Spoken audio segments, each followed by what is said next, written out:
he who has a why to live for can bear almost any how. Hey, this is me, Nivea, and today I'm going to speak about the book Man's Search for Meaning, the classic tribute to hope from the Holocaust by Viktor E. Frankl. One of the most influential book. To speak about the author was a professor in neurology and psychiatry and a Holocaust survivor. Means he was present in the Nazi concentration camps during World War II and then was liberated.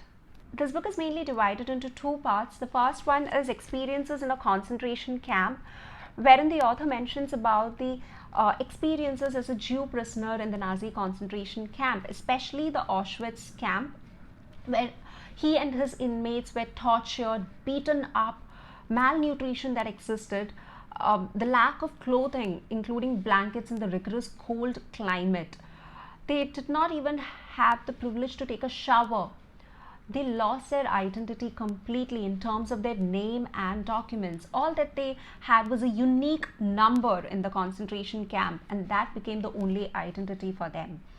They were not even aware if their dear ones are still alive or not. There's no connection with the outside world.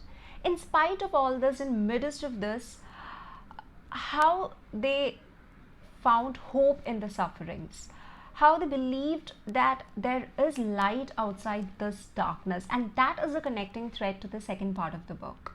And the second part is logotherapy in a nutshell.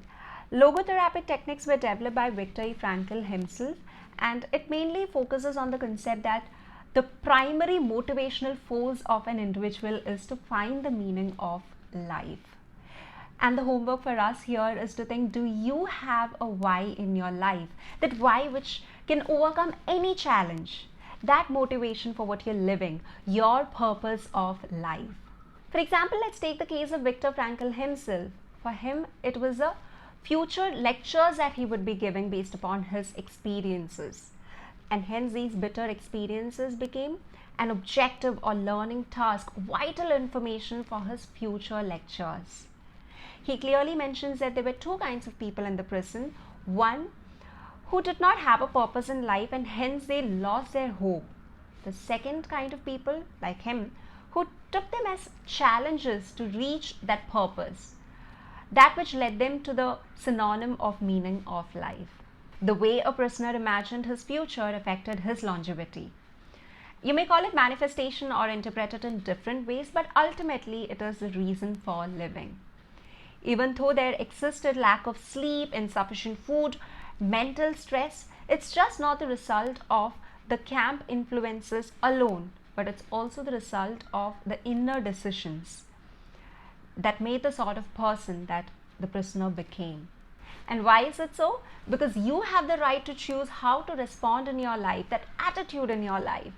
Definitely you do not have the control in many other external factors, but definitely you have the freedom to choose how to respond.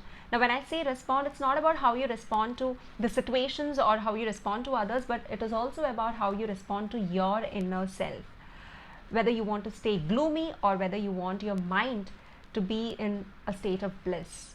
I'll quote a statement from this book which I really loved, which is again stating about the same thing what I just explained. You cannot control what happens to you in life, but you can always control what you will feel and do about what happens to you. And that's very well elaborated in this book. Let's take a very small example. If you fail for an exam, there are two ways to handle it. One is to just cry over it and then be desp. The second one is to focus on where you went wrong, how or why you scored less, and then work upon it. This way your mind is always equipped and is much more peaceful than the first condition. So it's up to you how to react to the situation. That is exactly what is being told here. I just took a very small example. Frankl mentions that there were three psychological reactions that existed in all the inmates in one degree or the other. The first one is a shock, right when they were admitted to the concentration camps. The second one is a lack of enthusiasm and interest, like an apathy, when they got accustomed to the camp's existence. And the third one is quite a scary one, which is the reaction of depersonalization. If he or she survives or gets liberated, as in the numbness to understand what freedom means. Frankl, when he got liberated in 1945, he discovered that his dear ones, his wife, whom he loved the most, his brother and his parents, were no more. They died in the camp. And still he moved on. His life moved on because he had a purpose, that meaning for living. And what is the meaning of his life, or what was the meaning of his life? To help others understand what their meaning of life is. And that is clearly understood from this book and his lectures as well. I would definitely urge you to understand what your why of life is and go ahead and pick this book up. It's a very small book. It's like 150 pages, around 150 pages, but I took a lot of time to read this because you need your mind and soul to be in this book when you read it. It's definitely not an easy go read. But yeah, definitely go ahead and pick this book up. Until we meet next time, this is Nivea signing off. Keep reading a lot of books. Bye. Take care.